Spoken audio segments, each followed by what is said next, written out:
ശ്രീ ഷാബു പ്രസാദ്, എങ്ങനെയാണ് ഇത്രയധികം നമ്മൾ നേരത്തെ പറഞ്ഞതുപോലെ 1 ഡസനിലേറെ കുഞ്ഞുങ്ങൾ ഈ പരീക്ഷയുടെ സമ്മർദ്ദത്തിന്റെ പേരിൽ ആത്മഹത്യ ചെയ്തു? അവരിന്ന് നമ്മളോടൊപ്പമില്ല. അതിന്റെ ധാർമ്മിക ഉത്തരവാദിത്തം ഏറ്റെടുക്കാൻ കഴിയാതെ ഒരു സർക്കാരിന് തുടരാൻ കഴിയുന്നു. അതും ഈ ചർച്ചയുടെ തുടക്കത്തിൽ പറഞ്ഞതുപോലെ തുടരുന്നു. അത് രാഷ്ട്രീയ തീരുമാനമാണ്. ധാർമ്മികത വേണമോ വേണ്ടയോ എന്നുള്ളത് അവനവൻ തീരുമാനിക്കേണ്ടതും അവനവന്റെ രാഷ്ട്രീയ പാർട്ടി തീരുമാനിക്കേണ്ടതുമാണ്. അതിനൊപ്പം അതിൽ പ്രതിഷേധിക്കുന്ന വിദ്യാർത്ഥികളെ അടക്കം തെരുവിൽ തല്ലിച്ചതയ്ക്കുക എന്ന് പറയുന്നത് ധാർഷ്ട്യമല്ലേ?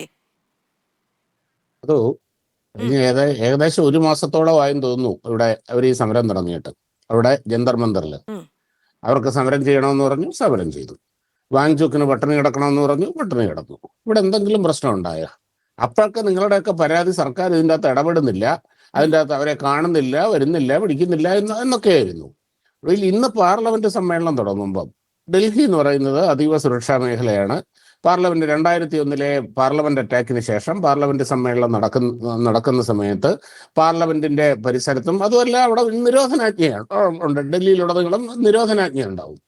ഈ നിരോധനാജ്ഞ ഉള്ളപ്പം ആ സമയത്ത് അവിടുന്ന് അതിനെയൊക്കെ ലംഘിച്ചുകൊണ്ട് ഞങ്ങൾക്ക് ഇതൊന്നും ബാധകമല്ല എന്ന മട്ടിൽ ഈ രീതിയിൽ പോലീസിനെ പ്രകോപിപ്പിക്കുക എന്നുള്ളത് തന്നെയാണത്. എങ്ങനെയെങ്കിലും ഒരു 4 അടി മേടിക്കുക. അടി മേടിച്ചിട്ട് ഇപ്പോൾ ഇവിടെ വന്നിരുന്ന CJPയുടെ ആളിവിടെ വന്നിരുന്ന് പറഞ്ഞ പോലെ അയ്യോ ഞങ്ങളെ തല്ലുന്നേ, കൊല്ലുന്നേ, അടിച്ചമർത്തുന്നേ, അടിയന്തരാവസ്ഥയാണ്, ഫാസിസ്റ്റാണ്, മറ്റേതാണ്, മറിച്ചതാണ് എന്ന ആ ഒരു നറേറ്റീവ് സൃഷ്ടിച്ച് അതിന് പരമാവധി റീച്ച് നേടുക. ശരി, ശ്രീ ഷാബു പ്രസാദ്, ഞാൻ അങ്ങിലേക്ക് വരാം. സാങ്കേതിക പ്രശ്നമുണ്ട്, അങ്ങയുടെ ഫ്രെയിമുമായി ബന്ധപ്പെട്ട് അത് പെട്ടെന്ന് പരിഹരിച്ചാൽ പെട്ടെന്ന് തന്നെ ഞാൻ അങ്ങിലേക്ക് വരികയും ചെയ്യാം. അങ്ങനെ ഒരിടത്തിരുന്ന് സമരം ചെയ്തോട്ടെ എന്നുള്ള ഒരു ഔദാര്യമല്ല. തീർച്ചയായും ഇതിൽ ഇടപെടൽ വേണം എന്നവരുടെ നിർബന്ധ ബുദ്ധി കൊണ്ടാണ് ഇന്ന് എല്ലാ എതിർപ്പുകളെയും അതിലംഘിച്ചുകൊണ്ട് സമരം നടത്തുന്നത്. ഒരിക്കലും ഒരു കാലത്തും ഭരണത്തിലിരിക്കുന്നവരുടെ അനുഗ്രഹാശിസ്സുകളോടെ ആയിട്ടുമില്ല, അങ്ങനെ ഉണ്ടാകാനുള്ള സാധ്യതയുമില്ല. ഷാബു പ്രസാദ്, അങ്ങുമായുള്ള ആശയവിനിമയം ഇപ്പോൾ ഒക്കെയാണെന്നാണ് ഞാൻ വിചാരിക്കുന്നത്. എങ്ങനെയാണ് ജന്തർ മന്ദറിൽ അതിന്റെ ഏതെങ്കിലും ഒരു മൂലയ്ക്കിരുന്ന് സമരം ചെയ്യുന്നവരായിരിക്കും എല്ലാ കാലത്തും വിദ്യാർത്ഥികൾ എന്ന് വിചാരിക്കാൻ കഴിയുക? BJP പ്രതിപക്ഷത്തിരുന്നപ്പോഴും ഇപ്പോൾ സംസ്ഥാനത്തുമൊക്കെ യുവമോർച്ചയുടെ പ്രതിഷേധവും ഒക്കെ ഉണ്ടാകുന്നത് ഈ തിരുനക്കര മൈതാനത്തോ അല്ലെങ്കിൽ പുത്തരിക്കണ്ട മൈതാനത്തോ ഏതെങ്കിലും ഒരു മൂലയിൽ പോയിരുന്ന് മുദ്രാവാക്യം വിളിക്കുന്ന രീതിക്കാണോ? അല്ല, ഭരണസിരാ കേന്ദ്രങ്ങളിലേക്കാണ് പ്രതിഷേധം കൊണ്ട് ക്രമസമാധാനം തടസ്സപ്പെടുത്തിക്കൊണ്ട് കല്ലേറും അല്ലെങ്കിൽ ആ രീതിയിലേക്ക് കാര്യങ്ങൾ പോകുമ്പോൾ തീർച്ചയായും അതിന്റെ റിയാക്ഷൻ ഉണ്ടാകും. കേരളത്തിലെ അതിനൊരു ഓമനപ്പേരുണ്ടല്ലോ, രക്ഷാപ്രവർത്തനം. ശരി, അങ്ങനെയാണെങ്കിൽ അല്ല, രക്ഷാപ്രവർത്തനത്തെയൊക്കെ നമ്മൾ എല്ലാ കാലത്തും എതിർത്തിട്ടുള്ളതാണ്. അങ്ങനെ ഒരു റിയാക്ഷൻ ഉണ്ടാകുമെങ്കിൽ 10-12 കുട്ടികൾ ആത്മഹത്യ ചെയ്യേണ്ടി വന്ന ഒരു പരീക്ഷാ ക്രമക്കേടുമായി ബന്ധപ്പെട്ട് എന്ത് റിയാക്ഷനാണ് ഇതുവരെ ഉണ്ടായിട്ടുള്ളത്? ആ പരീക്ഷ പേപ്പർ ചോർന്നു. അത് കഴിഞ്ഞിട്ട് ആ പരീക്ഷ ക്യാൻസൽ ചെയ്തു. നല്ല ഗംഭീരമായിട്ട് ആ പരീക്ഷ നടത്തി. ആ പരീക്ഷയുടെ റിസൾട്ട് വന്നു.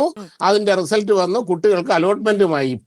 പശുവും ചത്തു, മോരിലെ പുളിയും പോയി. പശു അല്ല, മനുഷ്യരാണ് മരിച്ചു പോയത്. ഞാനത് ആലങ്കാരിക്കാൻ വേണ്ടി പറഞ്ഞതാണ്. അത് മാത്രമല്ലാന്ന് എനിക്കറിയാം.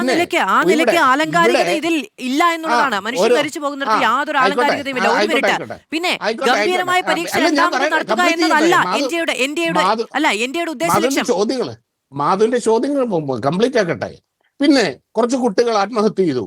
10-12 കുട്ടികൾ ആത്മഹത്യ ചെയ്തു. വളരെ വേദനാജനകമായ ഓരോ പരീക്ഷ കഴിഞ്ഞ് വരുമ്പോഴും ഈ കേരളത്തിൽ അക്കാര്യത്തിൽ നമ്മുടെ പരീക്ഷാ സിസ്റ്റം മാറണം, അല്ലെങ്കിൽ കുട്ടികളിൽ ഈ അമിത സമ്മർദ്ദം കൊടുക്കുന്ന രീതിയിലുള്ള ആ ഒരു കൾച്ചർ മാറണം എന്നുള്ള രീതി, അതിലൊന്നും എനിക്ക് യാതൊരു സംശയവുമില്ല. കുട്ടികളിൽ കണ്ടമാനം സമ്മർദ്ദം കൊടുത്തിക്കൊണ്ടുള്ള ഈ മത്സര പരീക്ഷകളുടെ ആ ഒരു സിസ്റ്റം തന്നെ മാറണം. അതിൽ ഞാൻ 100% അനുകൂലിക്കുകയാണ് ചെയ്യുന്നത്. എല്ലാ വർഷവും ഇവിടെ കൊച്ചു കുഞ്ഞുങ്ങൾ ഈ പറഞ്ഞ പോലെ ഈ സമ്മർദ്ദം താങ്ങാനാവാതെ ഒരുപാട് പേര് ചെയ്യുന്നുണ്ട്. വളരെ വിഷമമുള്ള കാര്യമാണ്, വളരെ വേദനാജനകമായ കാര്യമാണത്. അക്കാര്യത്തിൽ ഒരു സംശയമില്ല. ഈ വർഷവും അതുണ്ടായിട്ടുണ്ട്. അതിന് വേണ്ട നടപടി എങ്ങനെയാണ് അതിന് ചെയ്യാൻ കഴിയുക, അതിൽ യാതൊരു സംശയം. ശ്രീ ഷാബു പ്രസാദ്, ഒരു പരീക്ഷാ ക്രമക്കേടുണ്ടായി, അതിന്റെ പേരിൽ വിദ്യാർത്ഥികളടക്കം ആത്മഹത്യ ചെയ്യേണ്ടി വന്നു. ആ പരീക്ഷ വീണ്ടും അതിഗംഭീരമായി എന്ന് അങ്ങ് അവകാശപ്പെടുന്നത് പോലെ നടത്തി എന്നതല്ല അതിന്റെ പരിഹാരം. ഓരോ ആളുകളെയും അധികാരത്തിലേക്ക് എത്തിക്കുന്നതും ആ ഉത്തരവാദിത്വ ലംഘനം ഉണ്ടായിട്ടുണ്ടെങ്കിൽ, ഉത്തരവാദിത്വത്തിൽ വീഴ്ച ഉണ്ടായിട്ടുണ്ടെങ്കിൽ അതിന് പിഴയൊടുക്കേണ്ടതുണ്ട്, സ്ഥാനത്ത് നിന്ന് മാറി നിൽക്കേണ്ടതുണ്ട്. ഞാൻ ലാൽ ബഹദൂർ ശാസ്ത്രിയുടെ ഉദാഹരണം പറഞ്ഞുകൊണ്ട് ഈ ചർച്ച തുടങ്ങുന്നത് അതുകൊണ്ടാണ്. ഒരു ലാൽ ബഹദൂർ ശാസ്ത്രി മാത്രമേ അങ്ങനെ ചെയ്തിട്ടുള്ളൂ. അതിന് മുൻപോ പിൻപോ അങ്ങനെ ഒരു ചരിത്രം ഉണ്ടായിട്ടില്ല. ഇവിടെ ഇവിടെ നടക്കുന്നത് ഈ ധാർമ്മികതയുടെ കാര്യം പറഞ്ഞല്ലോ. ഈ ധാർമ്മികത എന്ന് പറയുന്നത് വൺ വേ ട്രാഫിക് അല്ല മാധു.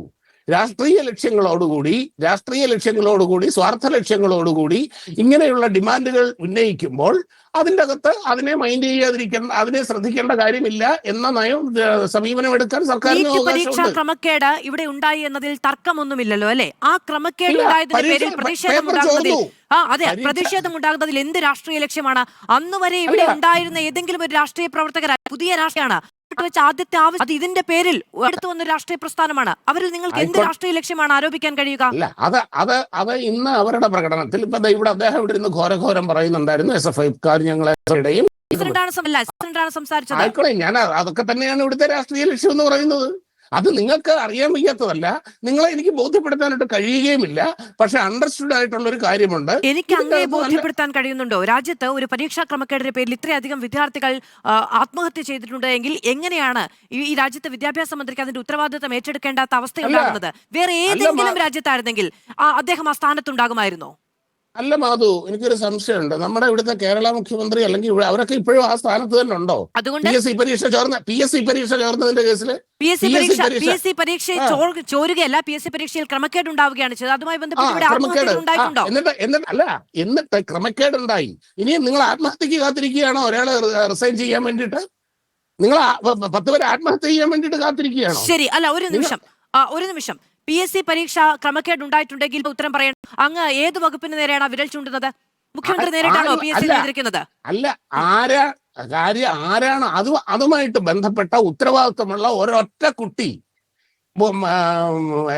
എന്താണ് ഇവിടെ പറഞ്ഞിട്ടുള്ളത്? അതിന്റെ ഉത്തരവാദിത്തപ്പെട്ടവർ രാജിവെക്കണം എന്ന് ഇവിടെ ഈ CJP-യോ കോൺഗ്രസോ ഇപ്പൊ ഇവിടെ കിടന്ന് അലറി വിളിക്കുന്നവരോ ആരെങ്കിലും തയ്യാറായിട്ടുണ്ടോ? യൂത്ത് കോൺഗ്രസിന്റെ സമരം PSC ഉണ്ടായിട്ടുണ്ട്, യുവമോർച്ചയുടെ സമരം ഉണ്ടായിട്ടുണ്ട്, PSC ഓഫീസിന് മുന്നിലേക്ക് യുവമോർച്ചയുടെ സമരം ഉണ്ടായിട്ടുണ്ട്. ഷാബു പ്രസാദ് അങ്ങ് അറിഞ്ഞുവോ? അവരൊക്കെ സംസ്ഥാന വിരുദ്ധരാണോ? അതല്ല ഞാൻ പറഞ്ഞത്.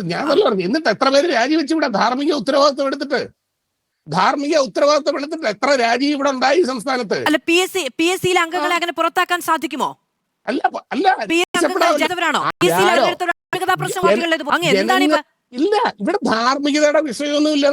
ധാർമ്മികതയുടെ പ്രശ്നം പക്ഷേ കേന്ദ്രമന്ത്രിക്കുണ്ട്, സംസ്ഥാനത്തെ മന്ത്രിമാർക്കുമുണ്ട്. അവരെ ജനം തിരഞ്ഞെടുത്തതാണ്. PSC ഉദ്യോഗസ്ഥൻ ശമ്പളം മേടിച്ചാണ് ജോലി ചെയ്യുന്നത്. മാധു, ധാർമ്മികതയുടെ വായ്ത്താരി ഒന്നും പറയണ്ട. ധാർമ്മികത എന്ന് പറയുന്നത്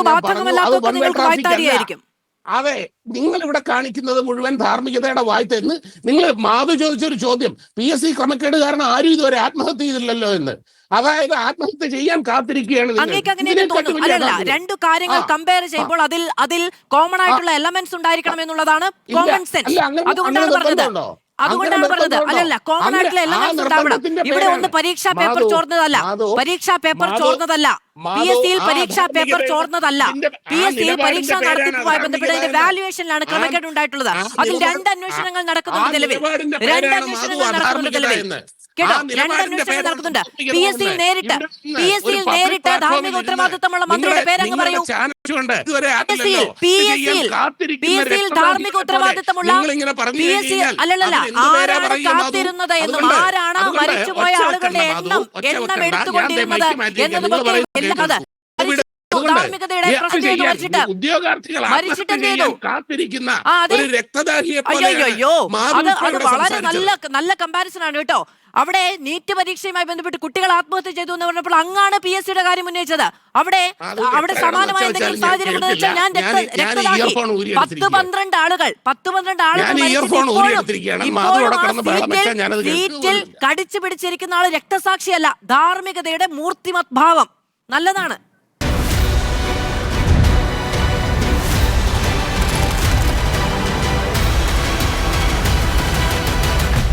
Debate with Madhu Saji.